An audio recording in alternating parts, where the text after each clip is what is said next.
lagi pejuang skripsi. Gimana? Udah ikutin tips di bab 1, 2, dan 3? Buat kamu yang belum nonton dan belum ikutin, wajib ditonton dulu nih videonya. Sekarang langsung aja yuk kita bahas tips untuk menyelesaikan bab 4. Nah, oke teman-teman, langsung aja aku jelasin yang bab 4-nya ya. Jadi bab 4 itu isinya adalah pembahasan dan penjelasan. Intinya apa yang sudah kamu buat dari bab 1, 2, 3, kita bahas semua secara terperinci adanya di bab 4. Biasanya dimulai dengan beberapa penjelasan dari definisi operasional variabel. Nah, atau mungkin definisi operasional lokasi.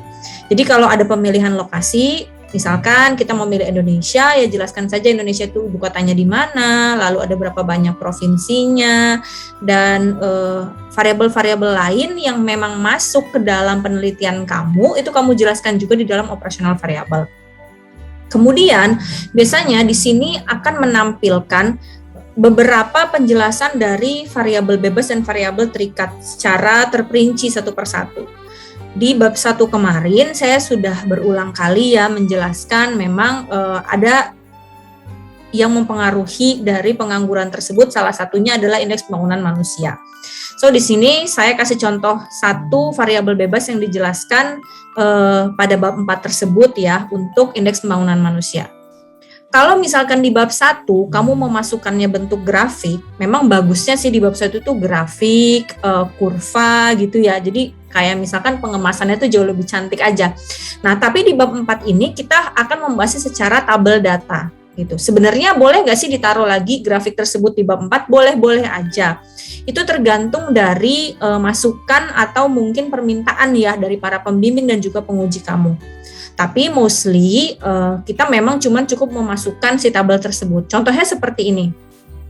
Saya masukin tabel IPM ya, Provinsi Jawa Barat. Nah, gimana sih cara menjelaskan si data-data ini tuh secara terperinci gitu. Karena memang saya sering sekali ya membalikan skripsi itu kepada mahasiswa bimbingan saya, terus saya bilang ini belum dijelasin nih per fenomena. Pasti kalau mahasiswa yang bimbingan saya yang nonton video ini pasti udah hafal banget tuh kalau Bu Indri tuh bakal ngebalikin skripsi kita karena fenomenanya nggak jelas. Atau mungkin permasalahan apa sih yang sebenarnya mau kita bahas. Nah, misal sebelumnya kita berpikir bahwa semakin meningkatnya IPM ya itu dapat memberikan penurunan angka pengangguran gitu. So ini kan berarti berbanding yang terbalik gitu. Jadi semakin bertambahnya indeks IPM, indeks pembangunan manusia, maka si jumlah pengangguran tuh harusnya tuh berkurang gitu. Nah, di sini kita akan melihat apakah satu persatu wilayah itu mengalami peningkatan. Kalau misalnya kamu menggunakan data panel, yang kemarin di bab 3 udah saya jelasin ya, panel itu banyak objek, banyak tahun gitu. Atau bisa aja satu kurun waktu tertentu, kita memakai 1 bulan tapi objeknya banyak. Intinya panel itu adalah penggabungan dari cross section dan time series. So di sini penggabungan cross section-nya adalah beberapa kabupaten dan kota yang ada di Jawa Barat ya. Lalu tahunnya tahun 2017 sampai dengan tahun 2020. Kita lihat. Kalau untuk IPM, mostly itu tidak begitu banyak permasalahan ya, karena memang indeks pembangunan manusia yang ada di Indonesia dan di each provinsi yang ada di Indonesia memang selalu meningkat gitu. Sehingga di sini apa yang bisa kamu jelaskan? Kenapa sih IPM tersebut kok bisa ada peningkatan? Nah, apa standar pengukuran IPM? Ingat secara teori itu ada 3. Ada indeks harapan sekolah ya untuk rata-rata lama sekolah, indeks yang kesehatan berhubungan dengan angka harapan lama hidup seseorang, dan terakhir adalah purchasing power, kemampuan daya beli seseorang. Sehingga kita bisa memberikan penjelasan yang jauh lebih detail untuk memperkuat data tersebut. Nah, contohnya aja di sini, Bogor mengalami peningkatan, Garut mengalami peningkatan ya, karena memang mostly tadi saya bilang di awal-awal kalau IPM ini untuk Indonesianya aja memang setiap tahunnya udah mengalami peningkatan, berarti dari masing-masing provinsinya juga mengalami peningkatan tersebut. Berarti ada nggak nih fenomena khusus yang mau kita temukan di sini? Secara garis besar sebenarnya nggak ada, karena mereka berjalan sesuai dengan harapan, yaitu peningkatan IPM dengan pengangguran tersebut itu sudah berjalan gitu. Nah, ketika memang datanya sama aja semuanya menarik gitu ya atau meningkat gitu, ya udah berarti tadi tinggal kita bantu jelaskan dengan apa saja sih komponen IPM. ada harapan hidup, ada harapan sekolah, ada purchasing power. Coba kamu jelasin di masing-masing kota atau mungkin kabupaten, atau kamu mau menjelaskan secara keseluruhan yang ada di Jawa Barat tersebut, apa yang diberikan sama pemerintahan kota atau pemerintah daerah di Provinsi Jawa Barat itu terhadap bantuankah bidang pendidikan sehingga angka harapan lama sekolahnya meningkat. Apakah adanya subsidi kesehatan sehingga biaya pengobatan jauh lebih murah dan angka harapan hidupnya pun meningkat.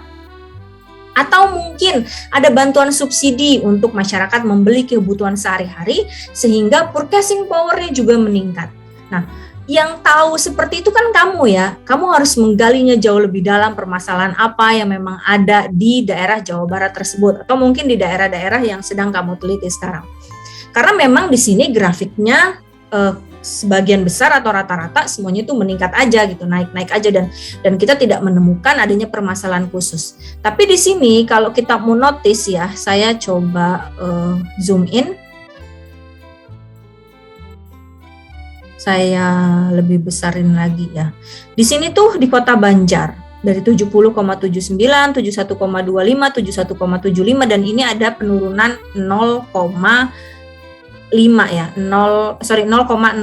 Jadi dari 71,75 dia turun ke 71,70. Nah, apakah ini Bu yang Ibu maksud tadi dengan fenomena khusus? Iya, bisa kamu jelaskan. Khusus di Kota Banjar terjadi penurunan indeks pembangunan manusia yaitu pada tahun 2019 ke tahun 2020 ya. Ini tahun 2019 tahun 2020 turun sebesar 0,05. Karena ada apa? Coba kita cari di Kota Banjar itu apakah terjadinya penurunan daya minat seseorang untuk bersekolah? Atau apakah ada wabah di daerah tersebut sehingga indeks kesehatannya itu jadi turun? Atau ada masalah yang berhubungan dengan kemiskinan dan lain-lainnya?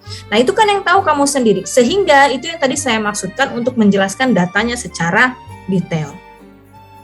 Lalu saya akan contohkan bagaimana kalau misalkan tipe penelitian saya ini tidak menggunakan regresi linear berganda atau sederhana, Bu.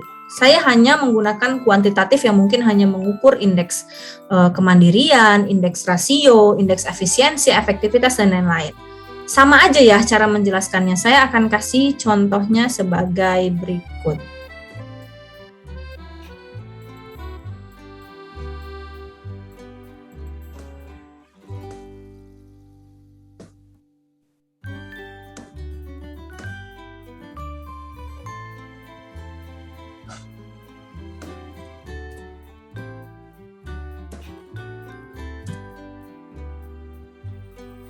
Oke, kita lanjut ya. Gimana kalau misalkan kamu punya penelitian yang memang bukan regresi linear berganda atau sederhana, dan tapi tetap menggunakan hitung-hitungan yang kita dapat kategorikan itu jenis skripsinya adalah deskriptif, kualitatif, dan kuantitatif. Dia di sini ingin melihat antara realisasi APBD dengan nilai penerimaan APBD-nya ya, yang ditargetkan dengan yang realisasinya itu berapa sih gitu, pendapatan totalnya berapa, realisasinya berapa gitu. So, kalau orang awam aja melihat gambar ini ya, melihat tabel ini, kita pasti udah tahu jumlah realisasinya secara pendapatan total itu jauh lebih kecil daripada apa yang ditargetkan di APBD-nya. Sehingga dari awal aja kita udah tahu permasalahan apa sih yang mau saya kembangkan di tabel ini. Di bagian bab 4 pembahasan ini apa sih yang mau saya tawarin? Apa yang harusnya saya ketik itu harusnya kita tuh udah tahu. Karena saya notice sekali lagi ya, dari bagian pendapatan total ini aja udah menunjukkan perbedaan yang cukup sangat berbeda. Di sini ada 2,3 sekian triliun, tapi sementara realisasinya cuma 2,1 triliun. Maka kamu harus mencari jurnal-jurnal atau kamu harus mencari berita-berita tentang provinsi yang sedang mau kamu bahas ini yang menjelaskan ada permasalahan apa ya, kok di tahun 2016 pendapatan total APBD daerah tersebut kok dia tidak sesuai dengan target. Memang kebanyakan rata-rata targetnya kebanyakan terlalu tinggi, lalu realisasinya nggak menyentuh angka target tersebut. Memang ada di beberapa daerah seperti itulah.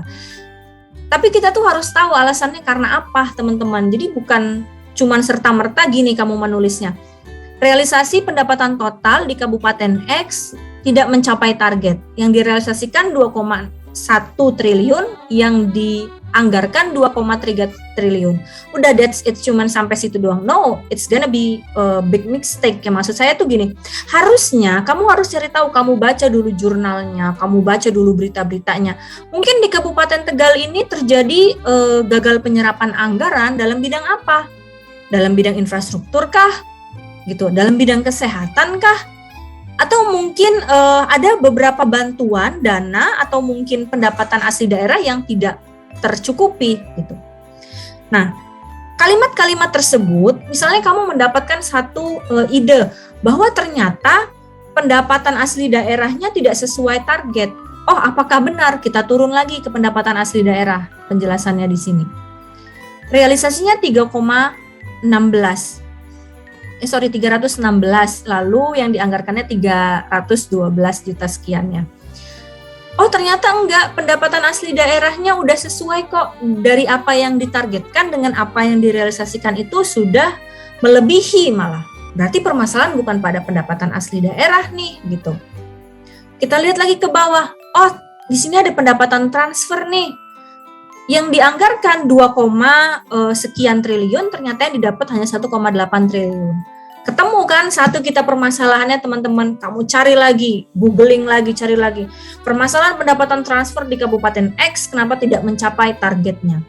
Nah, cara-cara menjelaskan seperti itu, tentunya memang nggak kita dapat dari kamu cuma nonton video ini, terus kamu langsung ngerti nih cara nyarinya gimana. Ibarat kata kayak seorang detektif lagi punya kasus, terus di kasus pertama dia menyelesaikan kasus tersebut dengan very well done gitu kan.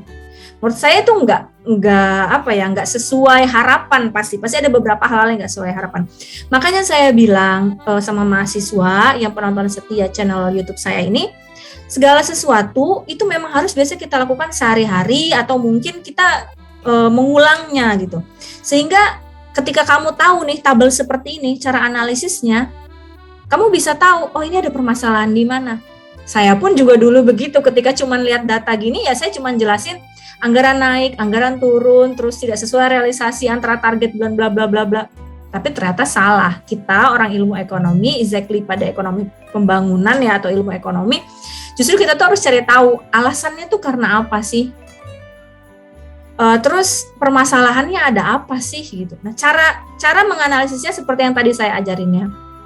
Kemudian setelah pendapatan transfernya juga nggak sesuai, oh di sini ada anggaran belanja nih gitu. Tapi konotasinya gini, anggaran belanja ini kan pengeluaran. Yang mau kita bahas kan pendapatan totalnya ya. Ya kalau misalkan belanja tidak sesuai dengan yang ditargetkan, dalam artian kita jauh lebih kecil dari apa yang mau kita anggarkan, kita menganggarkan 2,3, ternyata kita cuma belanja sekitar 2 triliun, tidak nyampe 2,1, sebenarnya jauh lebih baik gitu kan. Tapi dalam hal penyerapan anggaran itu tidak terserap dengan baik. Nah, tidak terserapnya dengan baik itu karena apa? Balik lagi, yang namanya belanja itu kan pengeluaran. Pengeluaran itu bisa didapat karena apa? Karena adanya pemasukan. Pemasukan didapatnya dari tadi pendapatan transfer sama pendapatan asli daerah. Ketika pendapatan asli daerahnya nggak ada masalah, oke, berarti kita terjadi permasalahan pada pendapatan transfer. Ada masalah apa nih di pendapatan transfer? Daerah-daerah mana sajakah yang mentransfer ke daerah penelitian kamu ini? Atau mungkin dia ditransfernya langsung dari pusat atau seperti apa? Nah, tadi ya, jadi harus satu persatu menggali permasalahannya. Oh my god, ini masih nggak cukup penjelasannya, masih banyak penjelasan menarik terkait untuk bab 4 yang akan kamu dapetin di video yang selanjutnya. So, lanjutin aja nontonnya. Bye-bye.